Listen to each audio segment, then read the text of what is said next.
Hi friends, कैसे हैं आप लोग। Thank you for joining on my review channel on YouTube. आज मैं बात कर रहा हूँ एक फिल्म की। फिल्म एक्चुअली में एक टाइम ट्रैवल एक्सपीरियंस है। जब मैंने ये देखा तो मैंने अपने आप को पिंच किया कि भाई क्या ये मैं 2025 में देख रहा हूँ या मैं कुछ 10-20 साल 30 साल पहले चला गया। कहने का मतलब ये है, क्या आज के टाइम पे ये फिल्म बनाने का कोई मतलब बनता है। Let me try to phrase some words around it. Azaad, ये जो फिल्म है, ये एक प्लेटफॉर्म है टू लॉन्च अजय देवगन के नेफ्यू और रवीना टंडन की बेटी।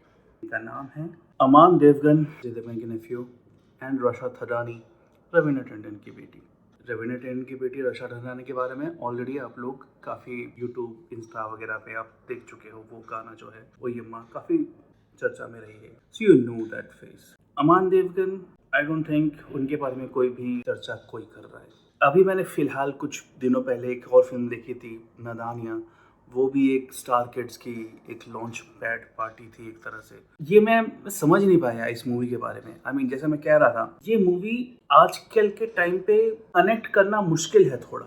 ये कहानी बताती है आपकी टाइम ट्रैवल करके आप 1920s में चले जाओ और वहाँ पे जिस तरह से अंग्रेजी लोगों का शासन था, इंडियन गरीब मजदूर बेसहारे, चाहे वो किसान हो चाहे वो अस्तबल में काम कर रहे हो, और उन पे ना सिर्फ अंग्रेज लोग हुकूमत करके उनको परेशान करते थे, उनको इंडियन जमींदार हुआ करते थे, हिंदुस्तानी जमींदार लोग, वो भी इन्हें परेशान करते थे। इनफैक्ट मैं सच कहूँ तो मैं ये कंफ्यूज था कि इस फिल्म में विलेन कौन है भाई। क्या ये अंग्रेज लोग विलेन है या ये जमींदार लोग विलेन है, समझ नहीं आ रहा भाई क्या सीन है।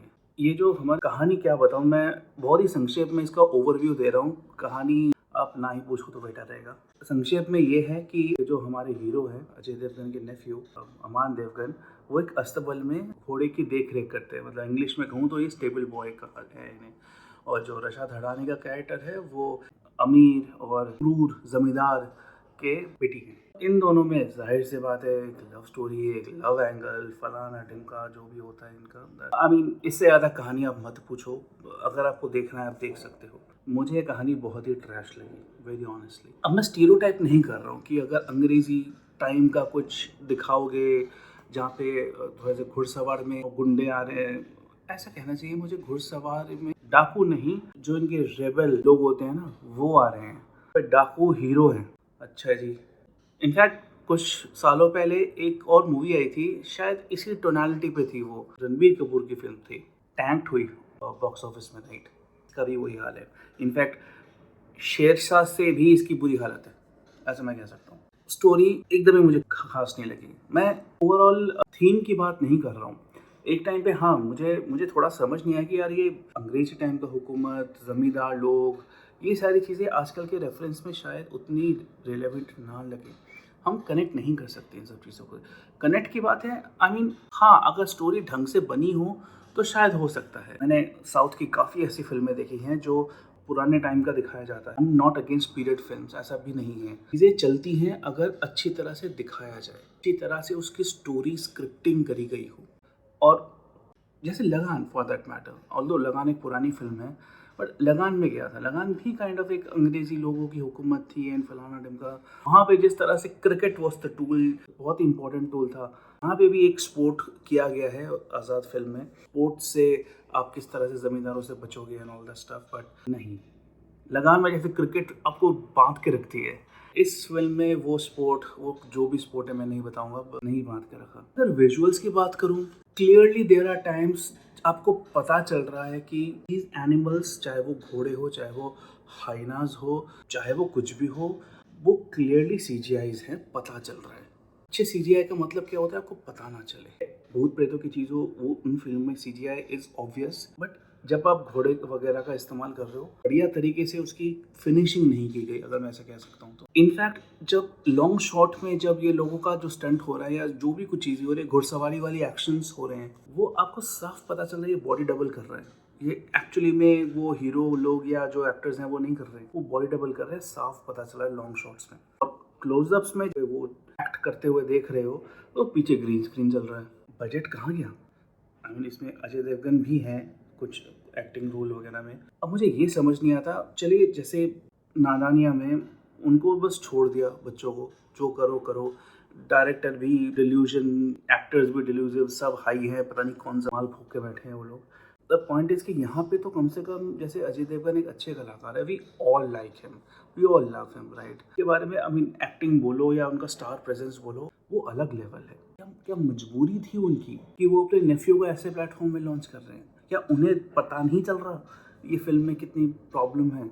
This film should never be signed by N establish star. Newbies का तो छोड़ो, न्यूबीज तो देख ही नहीं हम, आज़ाद फिल्म ने बर्बाद कर दिया। आई मीन अगर मैं एक्टिंग की बात करूँ तो रशा ठडानी एक्टिंग नहीं कर सकती। तो वो डायलॉग डिलीवरी कर रही थी, ऐसा लग रहा था कि वो पढ़ के बोल रही हैं। जो स्कूल में एनुअल फंक्शन में प्लेज में जो बच्चे परफॉर्म करते हैं ना, वैसा लग रहा था। उनसे तो रिलेटिवली बेटर ये अजय देवगन के नेफ्यू अमान देवगन, अगर डायलॉग डिलीवरी की बात करूँ तो भी उनसे तो बेटर हैं, बट ओवरऑल नो। मैंने ये चीज़ नादाने में भी बोली थी, this star kids are not ready to get launched. इन दोनों के बारे में भी यही बोलूँगा, इनको अभी लॉन्च नहीं करना चाहिए था, इन पे थोड़ी सी और काम ज़रूरी था। इनको वर्कशॉप्स में डालो, एक्टिंग वर्कशॉप्स में डालो, इनको ट्रेन करो यार। इसी स्टार किड्स का मतलब क्या है? जो भी आपके स्टार्स हैं ये इन्हीं के रिश्तेदार हैं, आप अपने रिश्तेदारों को ट्रेन नहीं कर सकते। सीरियसली स्पीकिंग, हमें देख लो, हम नॉर्मल इंसान हैं। हमें जब बाइक चलानी होती थी, हमें जब कुछ काम करना होता था, हमारे घर में जो बड़े हैं, पापा हो या मम्मी हो या बड़े भाई बहन हो, वो हमारी हेल्प नहीं करते थे। वो हमें बताते नहीं थे भाई तो ऐसा नहीं कर, ऐसा कर, ये वाला चीज़ ऐसे नहीं ऐसे होगा। वो हमें ट्रेनिंग करते, बारीक बारीक चीज़ों में ट्रेन नहीं करते थे हमें। पर यहाँ पे तो एक्टिंग की बात हो रही है, यहाँ पे करियर की बात हो रही है इनकी। Is it that they are not serious about this craft? उन्हें बस स्टार बनना है, एक्टिंग नहीं चाहिए उन्हें।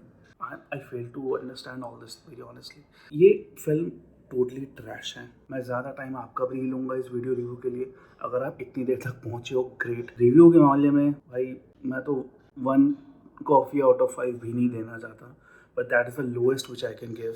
Totally time waste, blunder.